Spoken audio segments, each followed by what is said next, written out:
नमस्कार दोस्तों, आज मैं आपसे एक वादा करता हूं। इस वीडियो में आप एक ऐसी ध्यान विधि जानेंगे जो न केवल ध्यान में उतरना आसान बनाएगी, बल्कि आपके भीतर क्रांतिकारी परिवर्तन भी लाएगी। ध्यान, ये शब्द सबने सुना है, पर सही तरीके से इसे समझा और अपनाया है बहुत ही कम लोगों ने।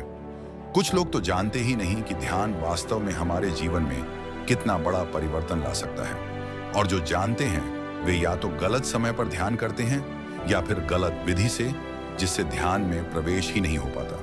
इसलिए मैं आपसे हाथ जोड़कर निवेदन करता हूं, इस वीडियो को अंत तक अवश्य देखें, क्योंकि यह आपके जीवन की दिशा बदल सकता है। इस वीडियो में हम विस्तार से जानेंगे ध्यान क्या है, ध्यान करने का सही समय कौन सा है, ध्यान की अवधि कितनी होनी चाहिए, ध्यान की सही विधि क्या है और ध्यान से होने वाले आश्चर्यजनक लाभ कौन कौन से हैं। ध्यान क्या है? ध्यान एक ऐसी अवस्था है जहां मन की चंचलता समाप्त हो जाती है और चेतना एक विशेष स्थिति में प्रवेश करती है। यह कोई मंत्र नहीं है, कोई कल्पना नहीं है, यह अनुभव की अवस्था है। चित्त, मन और बुद्धि को साधकर जब साधक केवल होने की अवस्था में पहुंचता है, वहीं से ध्यान प्रारंभ होता है। ध्यान का सर्वोत्तम समय वैज्ञानिक और आध्यात्मिक दोनों दृष्टिकोणों से सुबह 3 बजे से 6 बजे का समय ध्यान के लिए सर्वोत्तम माना गया है।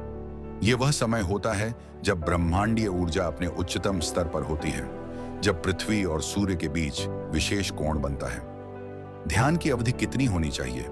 आप प्रारंभ में 10 मिनट से शुरू करें और धीरे धीरे 30 मिनट या अधिक करें। जितना अधिक आप ध्यान करेंगे, उतनी ही गहराई से आप भीतर उतरेंगे और शांति का अनुभव करेंगे। ध्यान कैसे करें? शांत स्थान चुनें, आरामदायक आसन में बैठें, मेरुदंड सीधा रखें, आंखें बंद करें। कोई मंत्र नहीं, कोई कल्पना नहीं, केवल अपनी श्वासों पर ध्यान दें। श्वास पर नियंत्रण नहीं करें, उसे स्वाभाविक रूप से आने जाने दें। धीरे धीरे श्वास छोटी होती जाएगी और अंत में श्वास व विचार दोनों लुप्त हो जाएंगे। यही है निर्मल स्थिति, यही है ध्यान की चरम अवस्था। ये ध्यान विधि आपको विचारों से परे ले जाएगी, जहां सुख दुख, मान अपमान, लाभ हानि सब तटस्थ हो जाते हैं। अंत में एक विनम्र निवेदन, अगर आप सनातन संस्कृति को आगे बढ़ाना चाहते हैं तो इस वीडियो को लाइक करें, शेयर करें और इस साधना को दूसरों तक पहुंचाएं। हम अगली वीडियो में बताएंगे कि ध्यान क्यों नहीं लगता और उसे कैसे सुधारें। धन्यवाद।